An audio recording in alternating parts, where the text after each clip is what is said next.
sahabat Pijar TV, terima kasih sudah klik video YouTube ini. Kiranya kebenaran firman yang saudara dapatkan menerangi kehidupan saudara.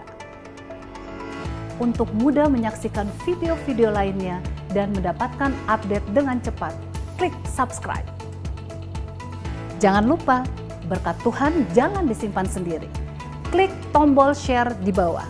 Dan bagikan video ini ke sebanyak-banyaknya orang yang saudara kenal. Salam terang bagi Indonesia.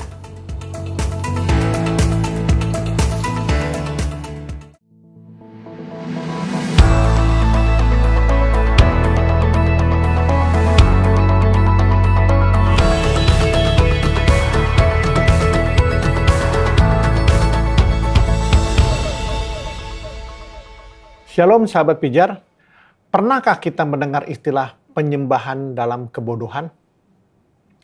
Apa yang dimaksud dengan penyembahan yang seperti itu? Yang dimaksud menyembah dalam kebodohan adalah orang-orang yang menyembah kepada Allah yang mereka tidak kenal.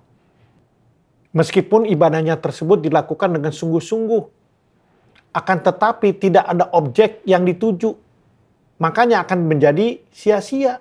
Tidak ada yang mendengar dan tidak ada yang menjawab ibadah itu. Nah, banyak orang Kristen melakukan penyembahan seperti itu. Mereka melakukan seluruh ibadahnya sebagai sesuatu yang rutinitas tanpa mengenali pribadi yang mereka sembah. Inilah yang disebut dengan penyembahan dalam kebodohan. Jadi seseorang dapat menangis dan bersukacita dalam ibadah, namun setelah keluar dari ibadah, itu karakternya kembali kepada karakter dunia yang diperhamba oleh keinginan daging. Saya melihat ada beberapa ciri penyembahan dalam kebodohan. Ya, di antaranya penyembahan yang menuruti keinginan sendiri. Apa maksudnya? Kita tahu kalau Allah telah mengatur bagaimana cara kita untuk beribadah kepada Dia. Tetapi manusia tidak tunduk kepada peraturan-peraturan Allah. Manusia berusaha untuk mengganti peraturan itu dengan caranya sendiri supaya kelihatan lebih hikmat, lebih menarik, lebih ramai, dan lain-lain sebagainya. Walaupun ini dilakukan dengan sungguh-sungguh. Bagi Allah, penyembahan yang demikian tetap tidak berkenan kepadanya. Sebagai contoh, ada beberapa orang percaya pada saat mereka merayakan hari Paskah, mereka memberikan dirinya untuk dipaku loh. Bahkan disalib. Nah, ritual ini mereka lakukan untuk memperingati penderitaan Kristus di kayu salib. Ini jelas suatu penyembahan yang tidak sesuai dengan firman Allah. Bukan seperti itu cara kita memperingati penderitaan Yesus di kayu salib. Tahu caranya? Caranya dengan masuk dalam ketaatan dan kesetiaan dalam melakukan firman dalam kehidupan kita. Walaupun harus membayar harga melalui penderitaan. Jadi kita harus pikul salib dan sangkal diri tiap hari. Nah, itu yang ciri pertama. Nah, ciri kedua, penyembahan dalam kebodohan, adalah penyembahan yang menyukakan manusia. Tuhan Yesus menegur orang-orang Israel, ya, ketika mereka melakukan penyembahan di mana mereka lebih mementingkan penampilan lahiriahnya. Apa yang dilihat oleh manusia. Untuk apa? Untuk menyenangkan manusia. Dan tidak sepenuhnya untuk melakukan perintah Tuhan. Yang penting tidak ditolak oleh manusia. Nah, penyembahan ini sama seperti yang dilakukan oleh orang-orang Farisi, yaitu penyembahan yang dilandasi dengan kemunafikan. Penyembahan jenis ini lebih berfokus kepada motivasi untuk mendapatkan hormat manusia ketimbang menghormati Allah.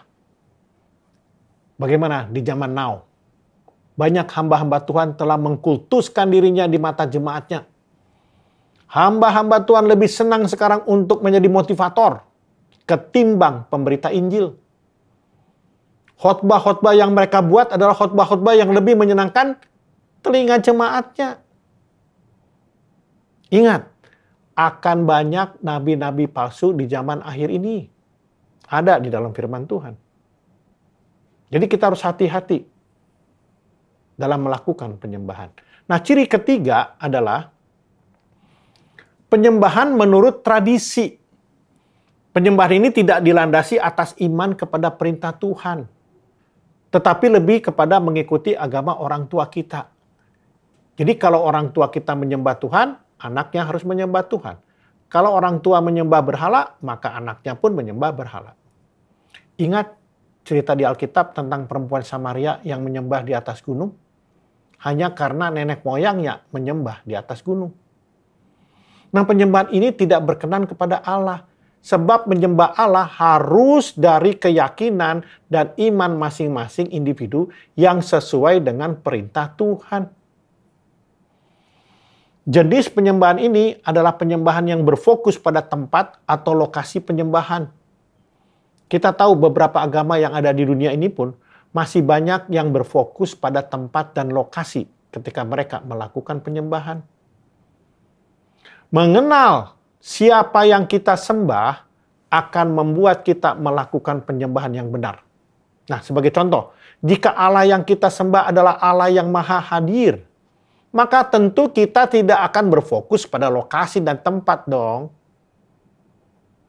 Saudara harus menangkap kebenaran ini, sehingga saudara bisa terhindar untuk melakukan penyembahan di dalam kebodohan. Kita adalah terang bagi Indonesia, oleh karenanya jaga terangmu. Tuhan Yesus memberkati.